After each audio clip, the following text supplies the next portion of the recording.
This is CBC Vancouver News.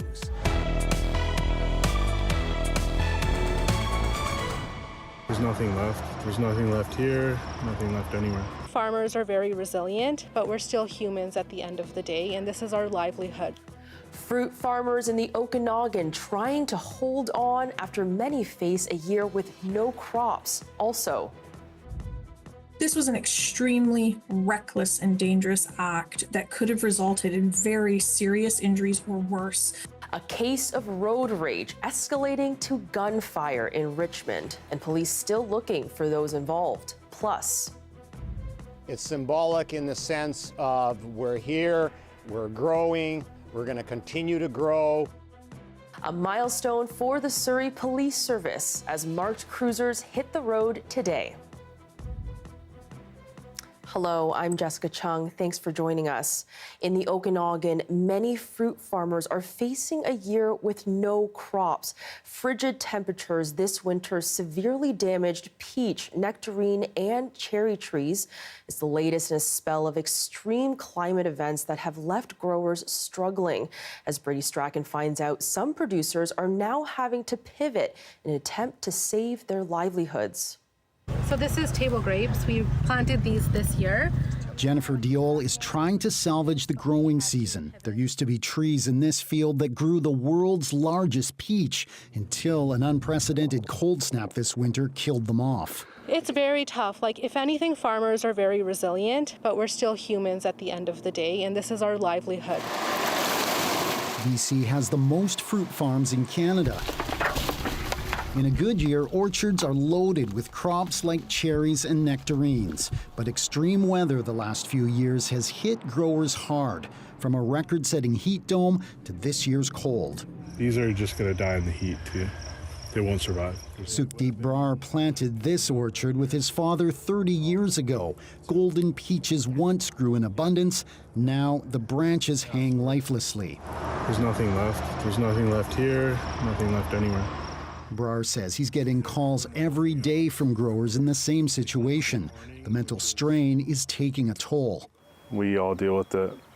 We don't talk about it in our community, but I think we need to start. The BC government is trying to help, giving growers money to replant climate-hardy trees. But that doesn't change things this summer. The bigger problem is getting through this year. You know, a lot of farmers have a lot of payments to make. And these are coming from a grower that we've worked with for 10 years out of a soy use. Only about a third of Okanagan cherries survived this year, but there are no peaches at all. These are the Georgia peaches. Janae Oliver had to import these ones from the U.S. We just have to change. It's kind of that desperate times calls for desperate measures. Let's go. Farmers are scrambling to pivot. This farm usually relies on tourists picking their own fruit. Now it's holding farm tours to bring people in. Farming is kind of like that. You get through those bad years, and I know my grandparents have been through harder years than this. Oliver is hoping buyers will shop local this summer. She says this year, more than ever, farmers need all the support they can get. Brady Strachan, CBC News, West Kelowna. Temperatures are set to rise across the province, bringing hot and dry summer weather by the end of the week. And with that comes a warning.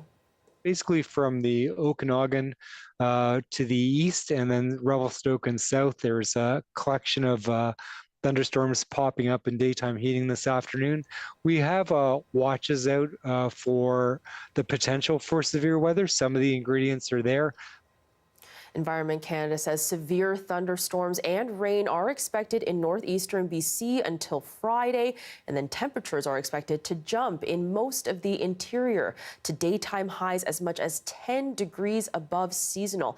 And this is going to bring the hottest temperatures of 2024 so far. And these conditions could exacerbate wildfire behavior across the province over the coming weeks, especially in areas that have already been hit by drought this year. Police in Richmond are still looking for those responsible after a case of road rage turned into gunfire. Now, it happened on Friday evening when a white Kia cut off the victim's van at the intersection of Alderbridge Way and Lansdowne Road.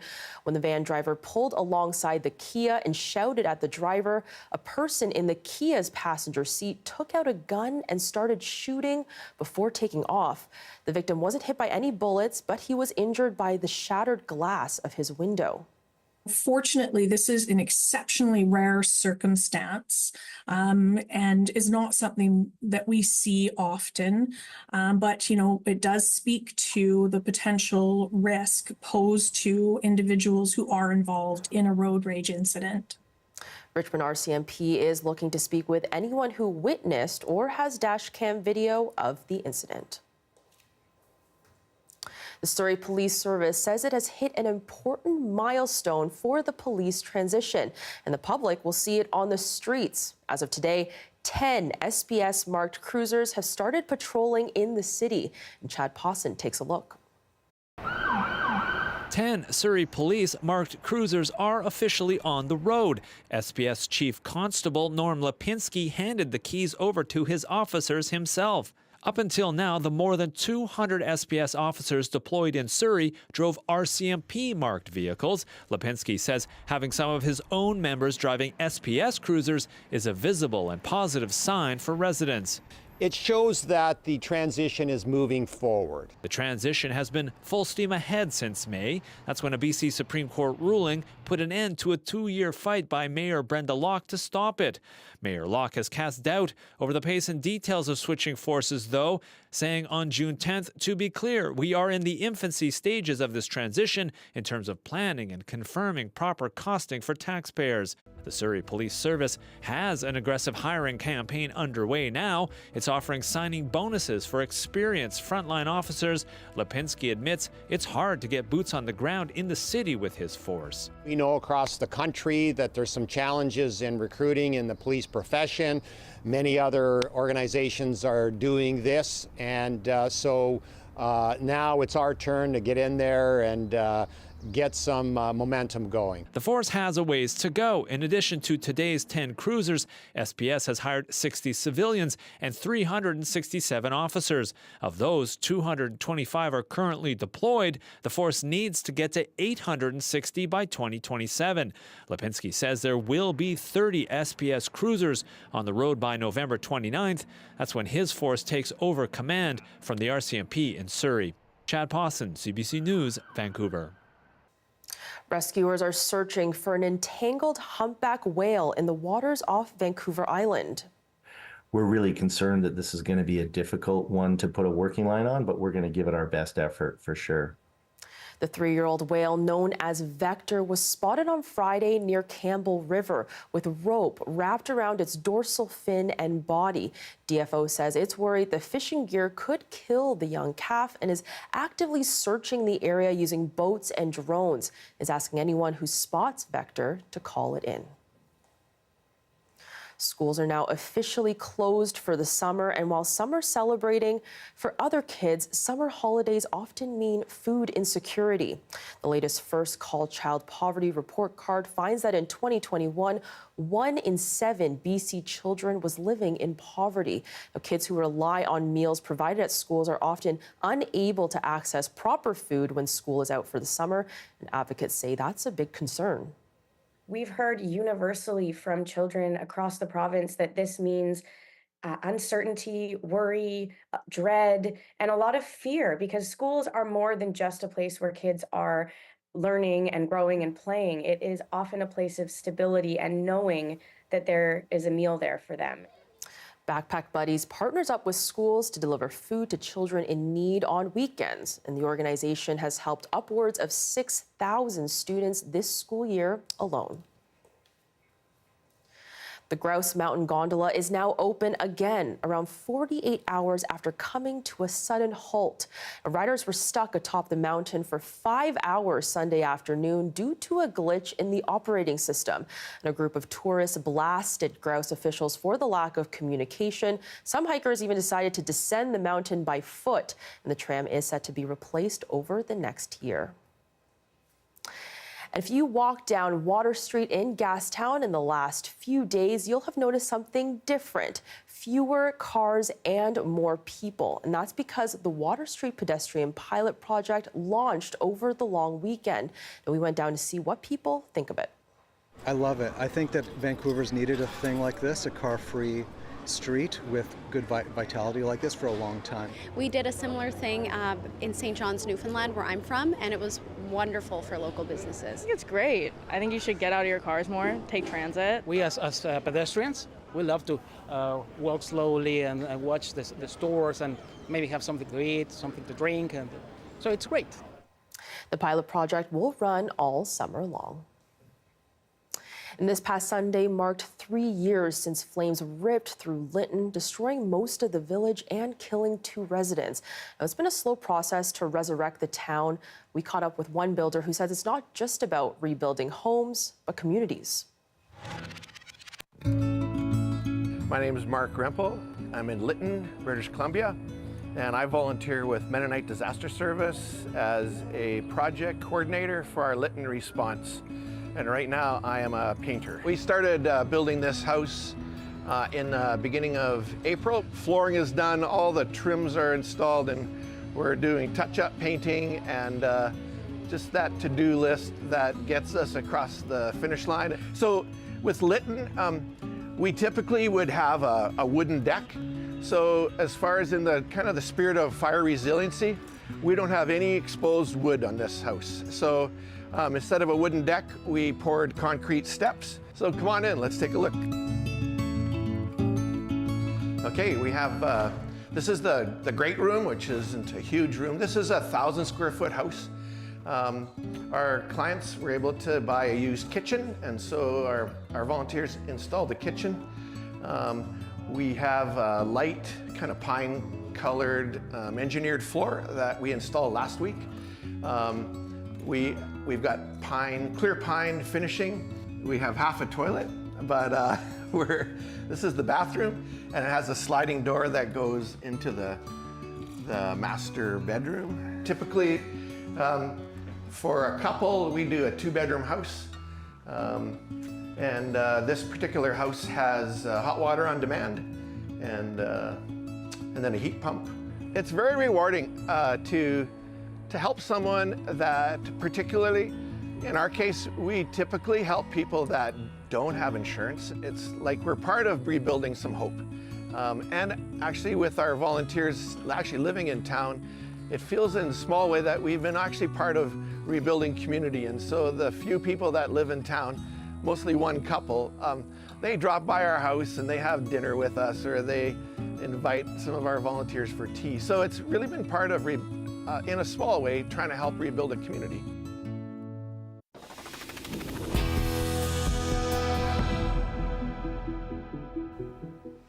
A sad day for us here at CBC British Columbia and for many in the community.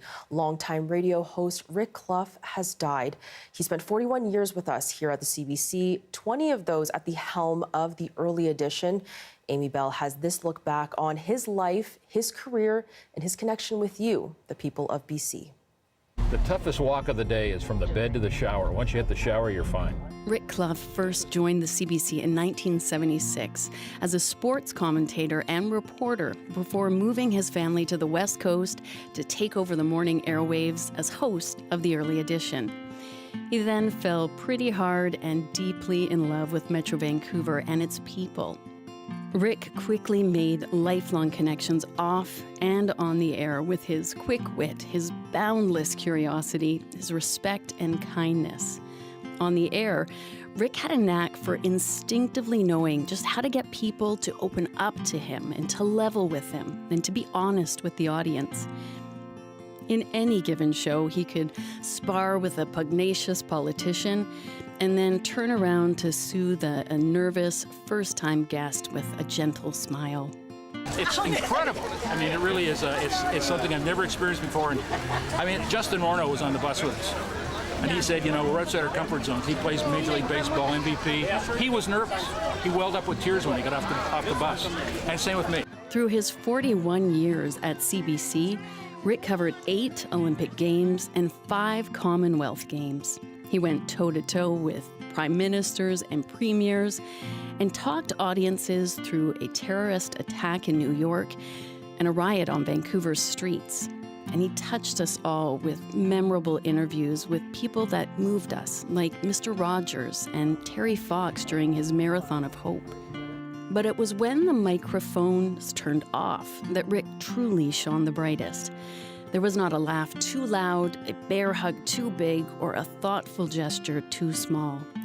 He took pride in the countless journalists he helped mentor and take under his wing as honorary family. Nothing made Rick happier than seeing those around him thrive in their personal lives and their careers. And he never faltered in his support. Rick's love for his family was endless. His children, Mallory and James, were his greatest source of joy and pride. And when he discovered the love of his life and partner in Cecilia, her children, David and Calla, were equally adored, as were all of their grandchildren. I've had people from all walks of life stop me in the grocery store, on the sidewalk, in a parking lot at a mall, and they just want to say thank you. And that really has been heartwarming. It is so hard to imagine a world without Rick Cluff, without his laugh and his light. But what a wonderful legacy he has left us all through his voice, his love, and his family. Rest easy, Cluffer. We'll see you when it's dark and early.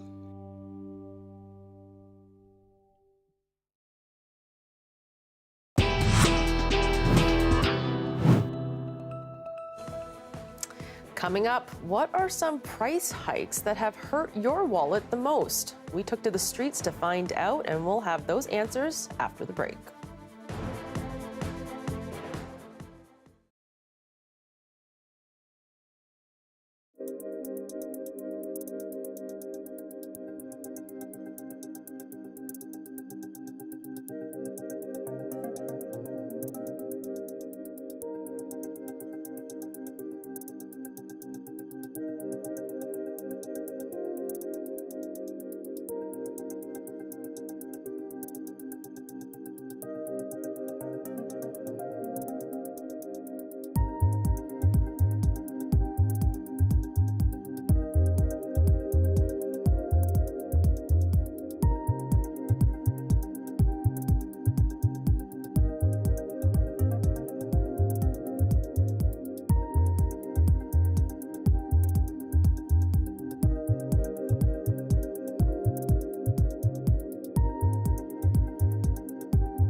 Inflation is still top of mind for many as we head into summer. Shivani Joshi hit the streets of New Westminster to find out which price hikes have shocked people the most. With inflation showing no signs of easing, we're here in New West trying to find out which price hikes have hit people's wallets the most. Pokemon cards usually. Pokemon cards? Yeah. They've gotten more expensive? Yeah. How much were they before? Like, I think 50 or 52. $50? Yeah, like $52. Okay, how much are they now? 69? Yeah, 69 probably. I would say eyeglasses are quite expensive nowadays. The insurance doesn't cover it. Only gives like maybe 100 or 200 bucks, which is not enough. And it's a necessity, right? Like, I don't know, like 9 out of 10 people need eyeglasses. And I'm pretty sure a lot of people struggle to pay the eyeglass bills and other medical bills that come up, yeah. A couple of years ago, it would just be around 300, but recently I paid 700 for it. Some of the spices have gone up, so instead of doing that, I've turned around and gone over to the food place across the street, Natural, and they're cheaper over there. What were the spices you were getting and how much were you paying before? Oh, black pepper was really expensive. Across the street and everything else, it's reasonable. Okay, how much was it before when it was reasonable? It used to turn around be $2, $3, maybe $5, and now all of a sudden, sometimes it's gone up to $8 in some places, and it's just like, no. Not for a little tiny, like, you're price gouging. So you're going to smaller businesses then? Yeah, promoting locally.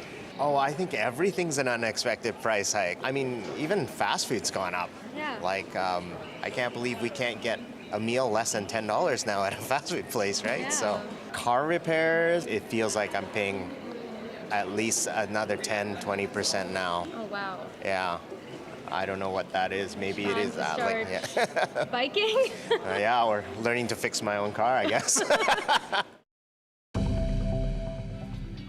Here is a live shot of the White Rock Pier. Still to come, Hurricane Beryl has slammed several islands in the southeast Caribbean. We'll have more on that, plus your full forecast next.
Hi, I'm Amy Bell, and here's what's in your CBC Vancouver inbox.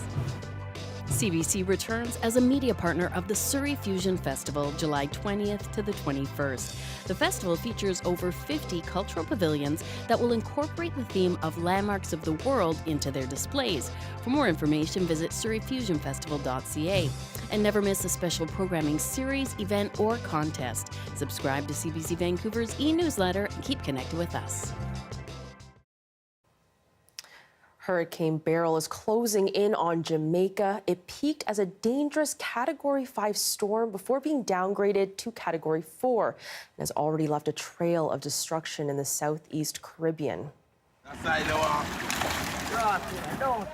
People in Jamaica are beaching boats and boarding up windows, preparing for the storm's arrival. The hurricane already made landfall on several smaller islands in the Caribbean. At least 6 people were killed.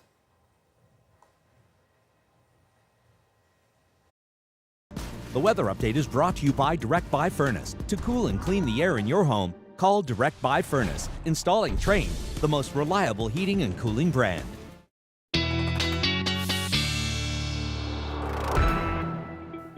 And now it's time to check in with our Darius Madavi for our weather forecast. But before we get into that, I want to talk about this record-breaking hurricane that is just going through the Caribbean right now. What can you tell us about it?